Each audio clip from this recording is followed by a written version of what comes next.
I need you to stay with me for the next few minutes, because what I'm about to tell you is the kind of story that changes the way you see the people closest to you.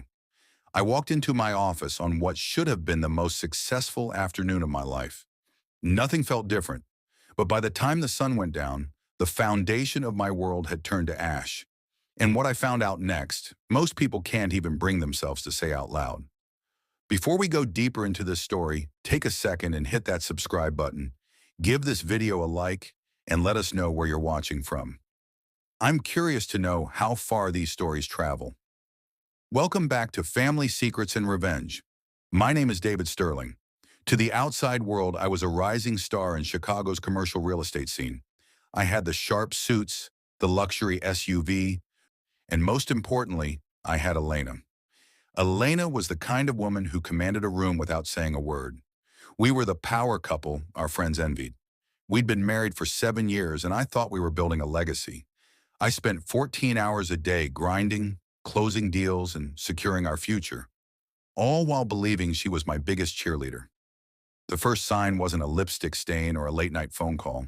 It was a silence, a specific kind of coldness that settles into a house when the love has leaked out of it.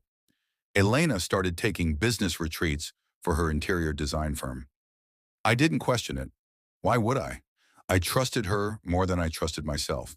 But then, a notification popped up on our shared tablet, a message from a contact named Construction Lead that said, "I can't wait to see you in the suite tonight." My heart didn't just break, it stopped. I didn't confront her immediately. I'm a businessman. I know that you never go into a negotiation without leverage. I hired a private investigator named Marcus. Within 48 hours, Marcus sent me a folder that felt like it weighed 1,000 pounds. It wasn't just a fling. Elena was having an affair with Julian Thorne, my primary business rival, the man who had been trying to tank my firm for years. It wasn't just physical. They were laughing at me. The transcripts from their meetings showed Elena was feeding Julian my trade secrets. She was giving him the blueprints to my acquisitions, helping him underbid me at every turn. While I was working to buy us a mansion in Lake Forest, she was working to ensure I ended up in bankruptcy. The woman I shared a bed with was the Trojan horse in my own life. I sat in my dark office, the city lights of Chicago blurred by the rain on the glass. I realized that my entire life had been a script written by two people who wanted to see me fail. The pain was agonizing, but beneath it, a new feeling started to stir, a cold, hard resolve. If they wanted a war, I would give them one they couldn't survive. Before we continue, take a second and share your thoughts so far on this story below. I read every single one. I didn't file for divorce. Not yet. Instead, I started feeding Elena false information. I told her I was over-leveraging my firm to buy a massive waterfront development, a project that was actually a financial landmine.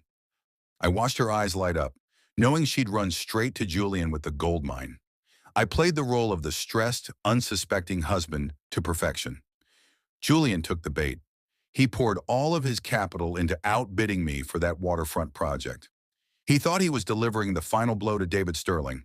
He didn't realize the zoning laws were about to change, or that the environmental reports I accidentally left on the counter were forged. He was buying a swamp, and he was using his entire empire to do it.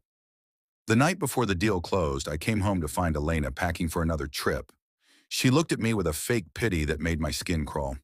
"You look tired, David," she said. "Maybe you should take a break." I just smiled. "You're right, Elena.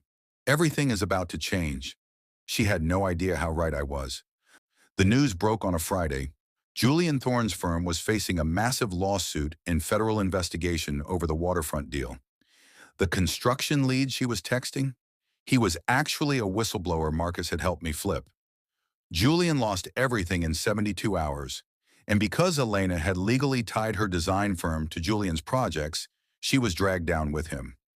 I served the papers in person, not at home, but at Julian's office, where she had run to comfort him. I walked in, dropped the folder on the desk, and looked her in the eyes. The shock on her face was better than any profit margin I'd ever seen. "The house is sold, the accounts are frozen, and your construction lead sends his regards," I told her. I took the capital I had saved by not buying that doomed project and started a new venture. Sterling Global. I didn't just want to survive, I wanted to dominate. I used the pain of her betrayal as fuel. Every time I felt like giving up, I remembered the way they laughed at me. I turned that agony into an empire.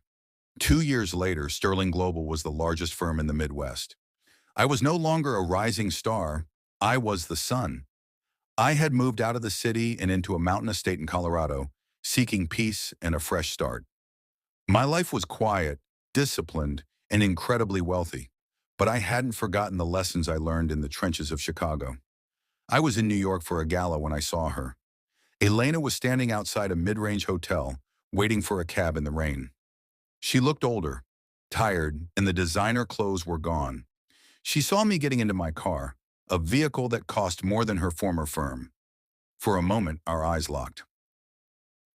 There was no anger left in me, only a profound sense of distance. She tried to reach out. She sent an email a week later, apologizing, talking about mistakes and regret.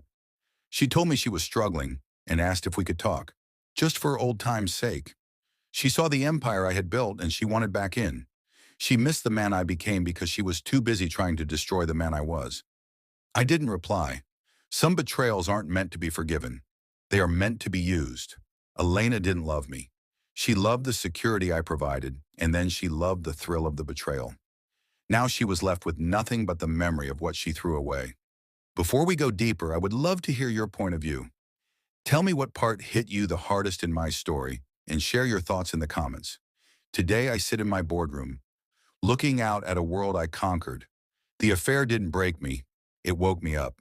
It stripped away the dead weight and forced me to become the strongest version of myself. I have a new life, a new purpose, and a peace that isn't dependent on anyone else's loyalty. Thank you for staying with me through this journey of shadows and light.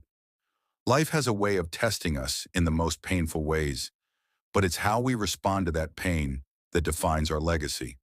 If you found strength in this story, please give this video a like and subscribe to Family Secrets and Revenge for more stories of justice and transformation. Don't forget to share your overall thoughts below. I want to hear how you would have handled a betrayal this deep. Until next time, stay sharp and stay strong.